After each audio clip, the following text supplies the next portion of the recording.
দুপুরে বা রাতে খুব সহজেই বানিয়ে নিতে পারবে এই রেসিপিটি। এই রেসিপিটি বানানোর জন্য লাগবে ডিম, পেঁয়াজ, লঙ্কা আর আটা। দেখো বন্ধুরা আমি কিভাবে বানিয়েছি।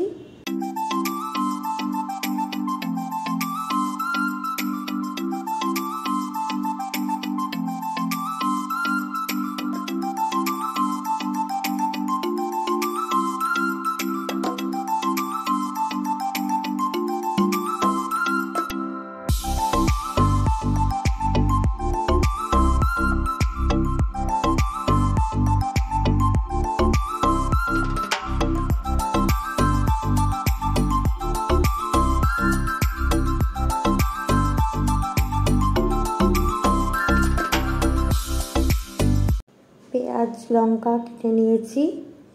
এবার কিছুটা পেঁয়াজ নিয়ে নেব, তার সাথে কাঁচা লঙ্কা কেটে রেখেছি সেটাও নিয়ে নিচ্ছি।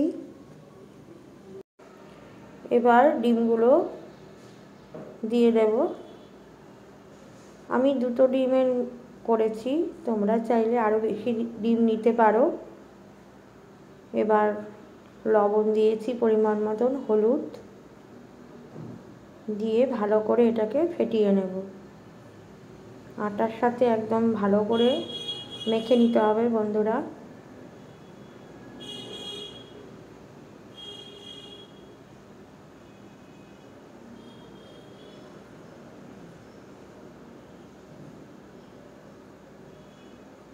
ভালো করে ফেটানো হয়ে গেলে এর মধ্যে সামান্য একটু জল দিয়ে এটাকে ভালো করে একদম ফেটিয়ে নেবে যাতে একদম নরম হয়। আমি সামান্য জল দিয়ে ভালো করে গুলে নিচ্ছি। এবার বড়াগুলো ভেজে নিচ্ছি। ছোট ছোট করেই বড়াগুলো ভাজবো, কেন এটা ভাজার পরে অনেকটাই বড় হয়ে যাবে।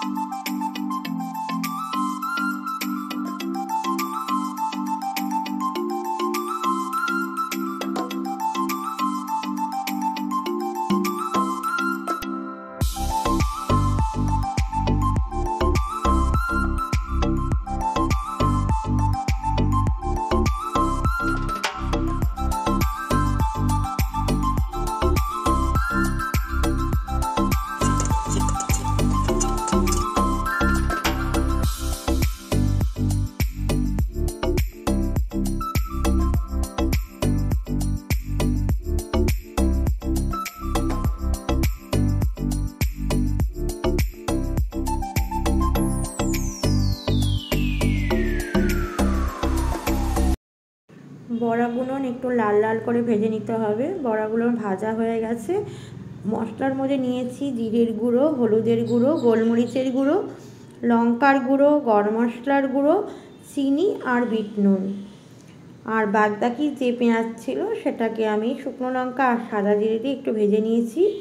মশলাগুলোকে একটু জল দিয়ে গুলে দিয়ে দিয়েছি।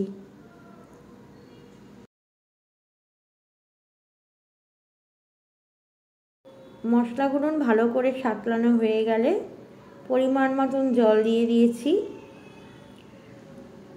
জলটা ভালো করে ফুটে গেলে বড়াগুলো দিয়ে দিয়েছি। বন্ধুরা এইভাবেও তোমরা বাড়িতে খুব চটজলদি বানিয়ে নিতে পারো এই ডিমের রেসিপিটি। আশা করি সকলের ভালো লাগবে। ভালো লাগলে অবশ্যই একটা লাইক, কমেন্ট এবং শেয়ার করো। আর যারা নতুন বন্ধু তারা সাবস্ক্রাইব করে আমার পাশে থেকো। সকলে ভালো থেকো, সুস্থ থেকো। আবার নিয়ে আসবো নতুন কোনো মজাদার রেসিপি নিয়ে হাজির হব। ততক্ষণের জন্য বন্ধুরা টাটা।